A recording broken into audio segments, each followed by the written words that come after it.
Facebook এবং ইউটিউবের বন্ধুরা সবাইকে পর্ব ৩ দেখার জন্য স্বাগতম।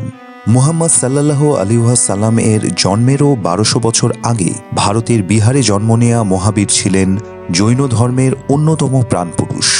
রাজার ছেলে হয়েও ৩০ বছর বয়সে তিনি ঘর ছাড়েন এবং হয়ে যান সন্ন্যাসী। এই ধর্মের ২৪ জন তীর্থঙ্করের মধ্যে সর্বশেষ এবং সবচেয়ে প্রভাবশালী মহাবীর সারা জীবন ৫টি নীতি মেনে চলেছেন। ১. অহিংসা, অর্থাৎ কোনো প্রাণীর ক্ষতি না করা। ২. সত্য, সবসময় সত্য কথা বলা। ৩.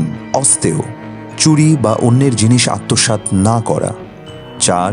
ব্রহ্মচার্য, যৌন সংযম ও কামের প্রতি অনাসক্ত থাকা। এবং ৫.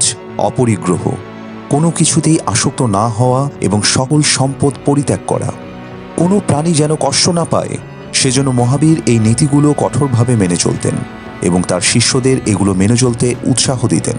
তার কঠোরতা এতটাই বেশি ছিল যে সেগুলো মেনে চলার জন্য তিনি অদ্ভুত কিছু বিষয় মেনে চলতেন, যেমন সাঁতার কাটতেন না, আগুন জ্বালাতেন না, মাটির নিচে হওয়া কোনো সবজি খেতেন না, শ্বাসের মাধ্যমে কোনো প্রাণী যেন মারা না যায় সেজন্য নাক মুখে কাপড় বেঁধে রাখতেন।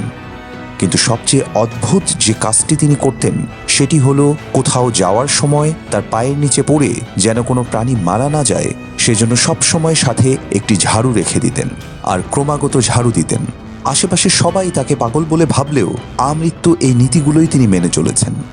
হয়ে উঠেছিলেন সত্যের সাধক। তার এই অহিংস নীতিতে ভারতের জাতির পিতা মোহনদাস গান্ধী এতটাই প্রভাবিত হয়েছিলেন যে ইংরেজ সরকারের বিরুদ্ধে নিয়েছিলেন সেই অহিংস নীতি, অর্থাৎ কারো প্রতি হিংসা নয়, সবার জন্য ভালোবাসা, যুদ্ধ নয়, শান্তিতে বাঁচা।